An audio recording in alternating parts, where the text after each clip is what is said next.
Hello, everyone, and welcome to the Happinessjourneywithdrdan podcast, where every journey is worth living. My name is Dr. Dan, and I'm your host for today's episode. I'm a bilingual cognitive behavior psychotherapist specializing in anger management issues, both court-appointed and private, marriage counseling using the EFT method, dissociative disorders, narcissistic personality disorders, depression, anxiety, dream analysis, and also do life, business, and retirement coaching support. I provide individual one-on-one sessions in both French or English, and also do group settings. If you need any assistance, reach out to DMV Therapy and Coaching Services at 301-325-1550, and website can be found at drdanamzallag.com. Today, I'm very excited to have for our 7th episode of season 11, special guest and communication coach, Brenden Kumarasamy. I hope I got it right. And just like every of my past episode, I will leave it up to the guests to properly introduce themselves, as no one can do a better job. Brenden, the floor is yours. Absolutely, Dr. Dan. Thanks so much for having me. It's great to be here. And absolutely, I'll tell you a story. So when I was in university/college, I went to business school and I did these things called case competitions. Think of it like professional sports, but for nerds. It's kind of the only way to explain this. So all the guys my age were playing basketball or football or rugby. I wasn't one of those guys. I did presentations competitively, and that's how I learned how to speak.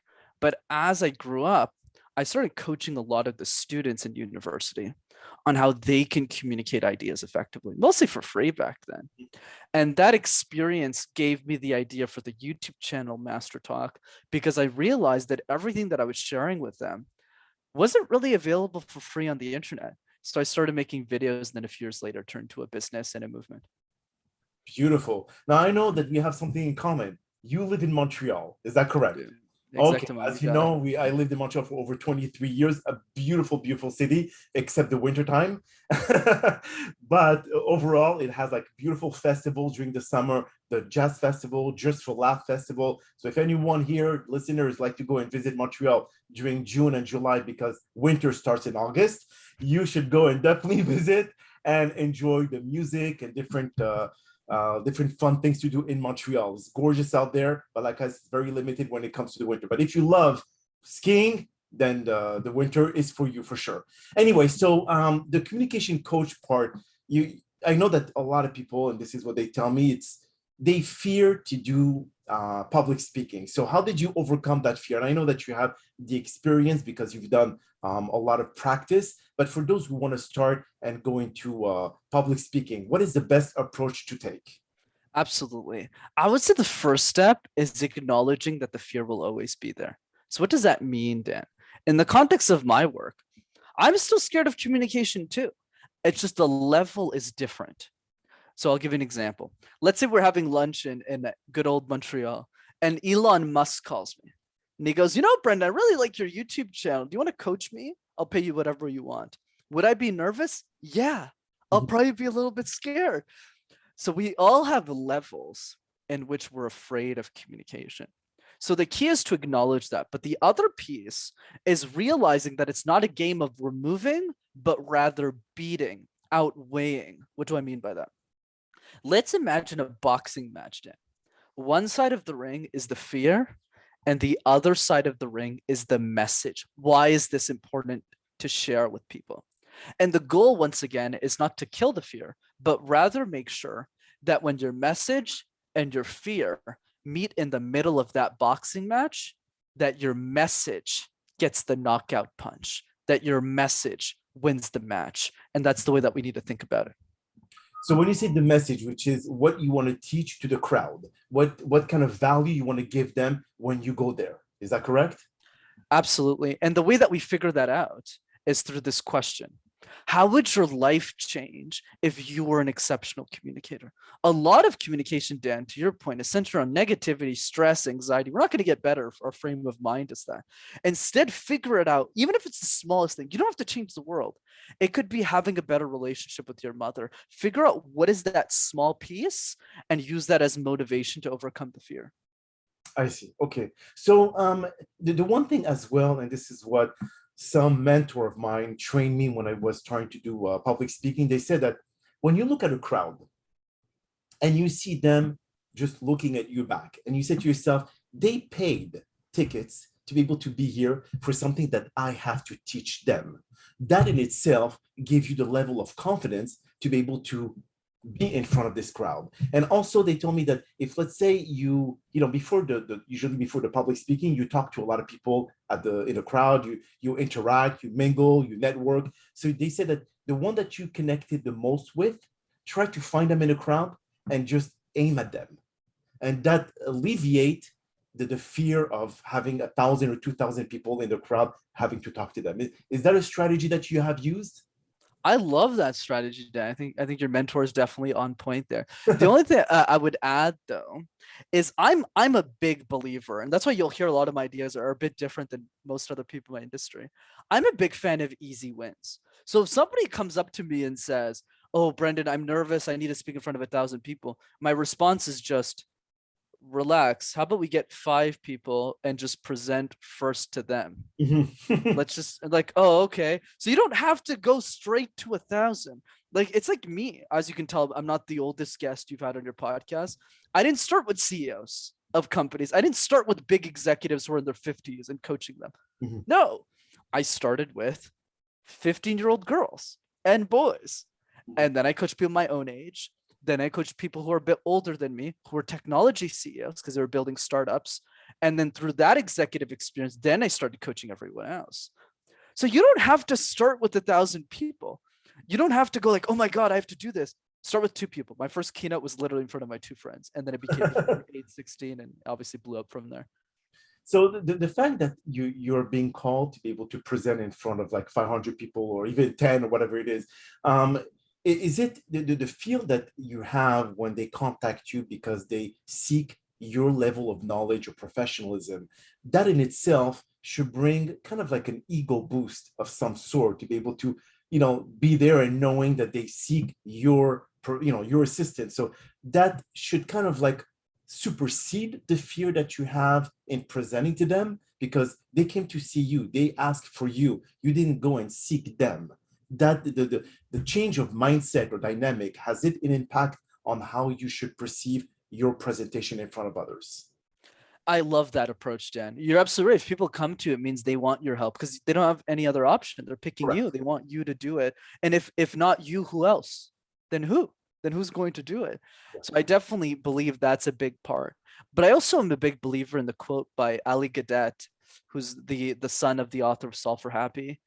And what he says that I love is if you help one person, the world will give you permission to help everyone else. And I feel where people get stuck, Dan, is they go, it's either 500 people or it's nobody. It's like, whoa, relax. Like, how about one person? Then it became 2, then it becomes 4, then it becomes 8. That's the actual process of how to create change. Whereas the biggest hurdle is most people aren't willing to go from 0 to 1. And once you're doing that, then you can really scale up your impact.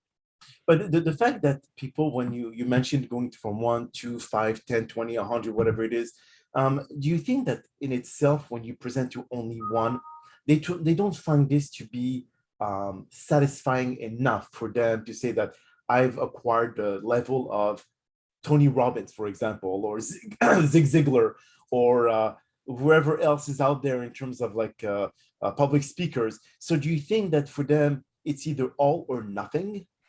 And this is the mindset that they've set themselves on?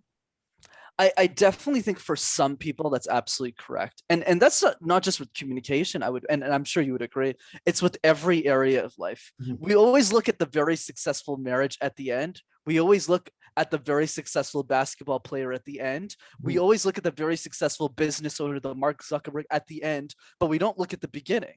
Correct. Yes. We only look at the last chapter. We never look at the first one. And my first chapter is I was a kid in a basement making YouTube videos with my mom because I had no money to hire a producer, to hire a team. And people like to say, wow, this is a quote that I would share. We always like to say, wow, but we never ask how. Like, let's say we take Tony. Tony started speaking when he was 17 years old. Yes. Right? He worked with that guy, Jim Rohn. He worked with Jim Rohn. He was mentored directly by him when he was alive. He started working his shows, helping him sell his tickets when he was like in his 10s. He's been in this business for almost 50 years now, which is insane. Yes. But people see Tony now. Yeah, of course, 15,000 people are going to show up. But they don't look at 16-year-old Tony, who is a janitor trying to pay for his first gym round ticket. And that's where we need to spend our time. Wow, that is actually, this is a great story of. I mean, I didn't know. I knew that Tony Robbins was in that field for very long, but I didn't know that he actually started with just being, like 1 or 2 or 10 people, whatever it is. So I mean, that's the thing, the overnight success mentality, Brenden, where people don't see the struggles, they don't see the sacrifices, they don't see all of that. They just say, wow, look at him, he's a multi-billionaire. So they get inspired by the end result, but they don't get inspired by the journey. Because the journey is what brings the person to that end result. And the journey is what is the most challenging and the most difficult. And people, I'm not sure if they really want to put in the work. They just want to be able to see, oh, well, look at him. He must have, just been lucky. That's the association that they put in, is luck. But you, out of all people, you know that when you started from nothing to where you are right now, there's nothing really much related to luck. Absolutely. I mean, what you said there was absolutely gold, Dan. I completely agree. My version of what you shared, which I love, is the idea of most people want to buy the ticket without understanding how much the ticket costs. Okay. So what does that mean? That means that a lot of people just go, oh yeah, I want to go see this movie. I want to go here. And then they go in and they go, oh, I don't like this movie. Oh, this is a terrible movie. Whereas I think what successful people do is before they buy the ticket, they go, is the movie worth it? So they'll look at Kobe Bryant and say, okay, let's forget about the NBA championships, the gold, the money. What did this guy do when he was a kid?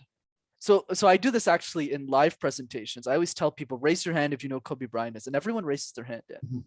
And then I go, keep your hand up if you know what Kobe Bryant's kill list is. And all of their hands go down except for maybe 1 or 2 people. And I say that's the difference between admiring success and understanding success. So I'll tell you the story around the kill list. He shares it with on many podcasts. So when he was 12 years old, Dan, when Kobe was, he made a decision when he was 12 that he wanted to be the best basketball player of all time. So what did he do?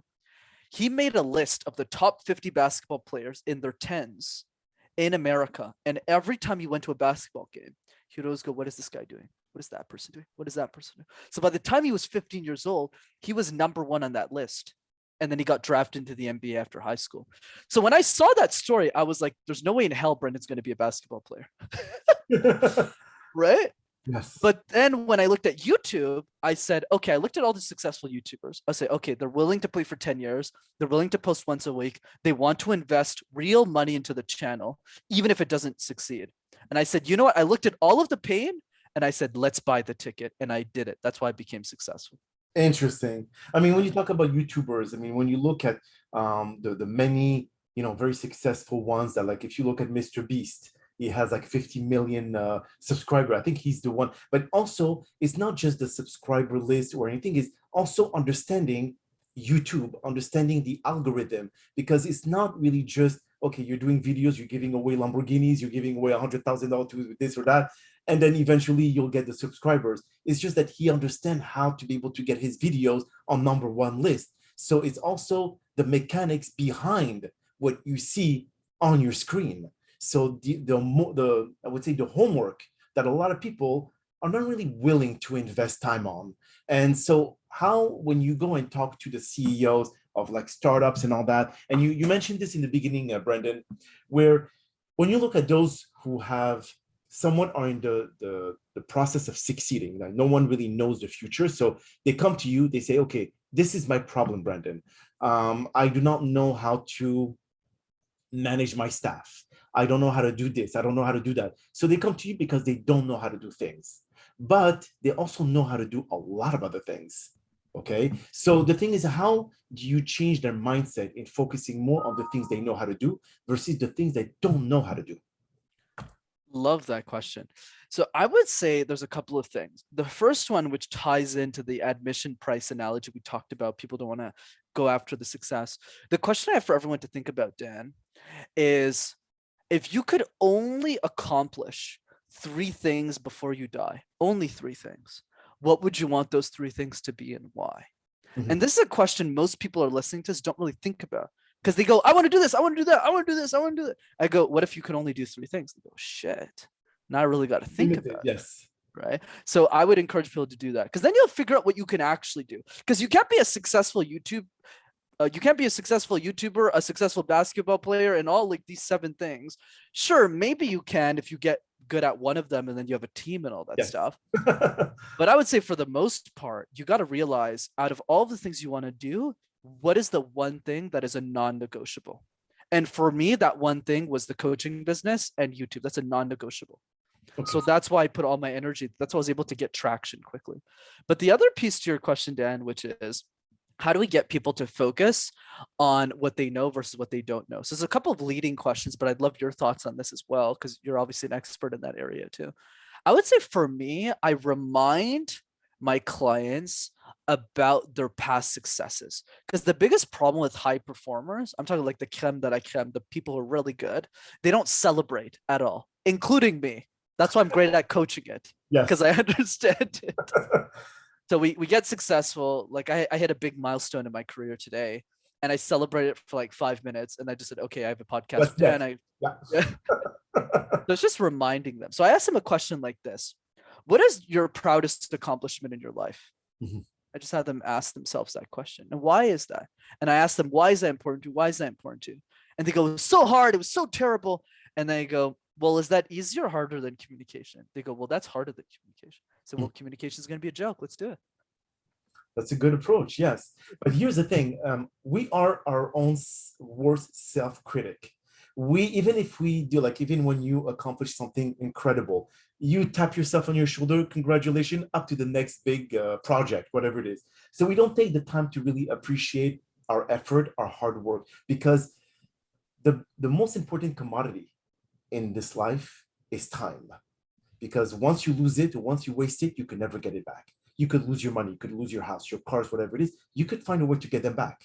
Like Cardone, he said one time, you could take away all my money.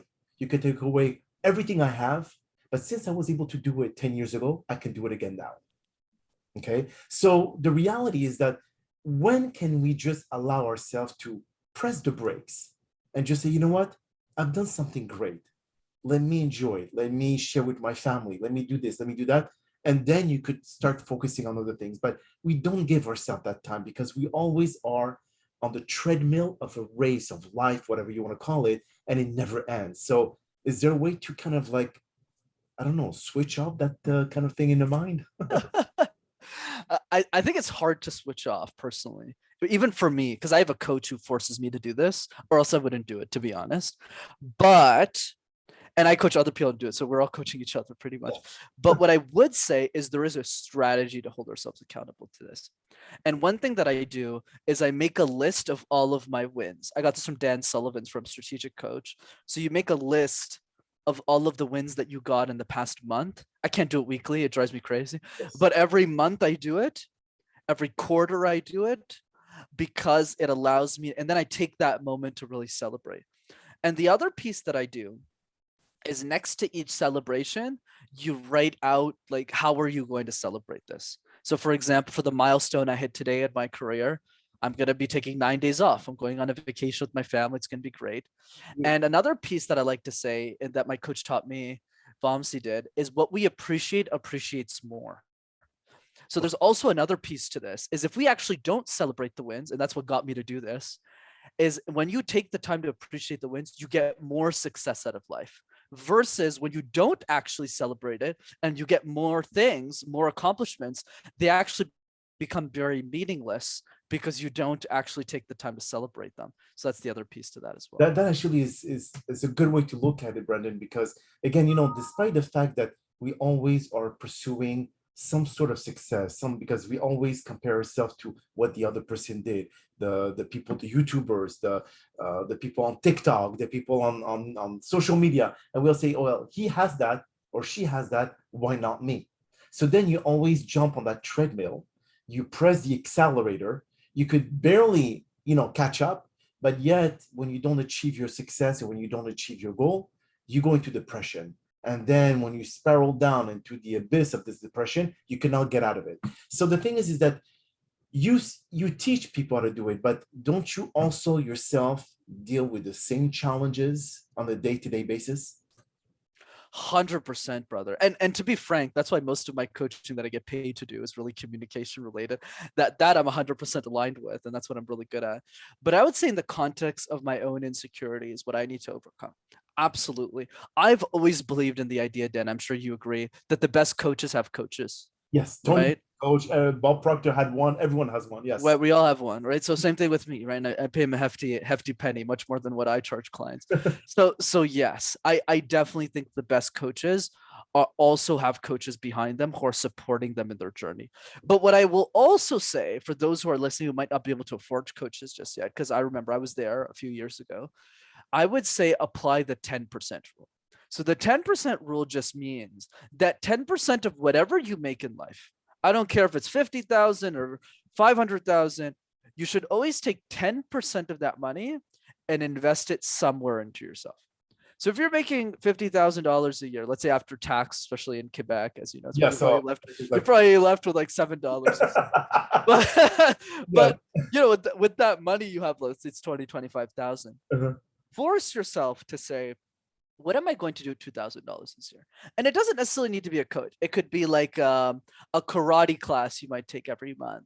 It could be a conference. Like my first ever investment in myself wasn't like a $25,000 coach. It was, I went to a conference. It was $300. I stayed in a $20 a day Airbnb or something because I didn't have a lot of money back then. And that conference changed my life. I met my business partner there. I got a lot of ideas for MasterTalk, and I returned that like hundreds of fold. But I think the key is really you need to put yourself in a position where your purpose, your vision, your direction stays top of mind. And that's how you progress.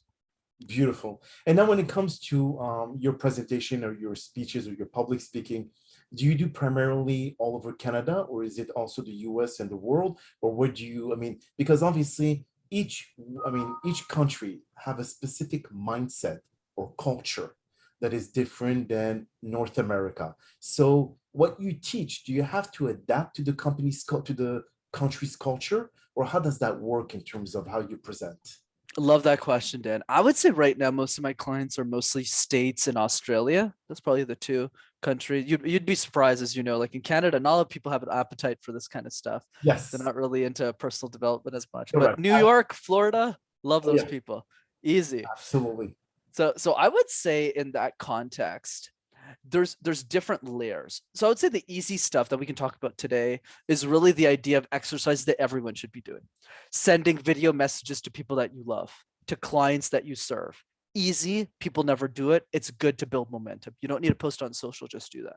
Second exercise, question drills. Every day for 5 minutes. Just guess one question that you think somebody's going to ask you about your business on a podcast.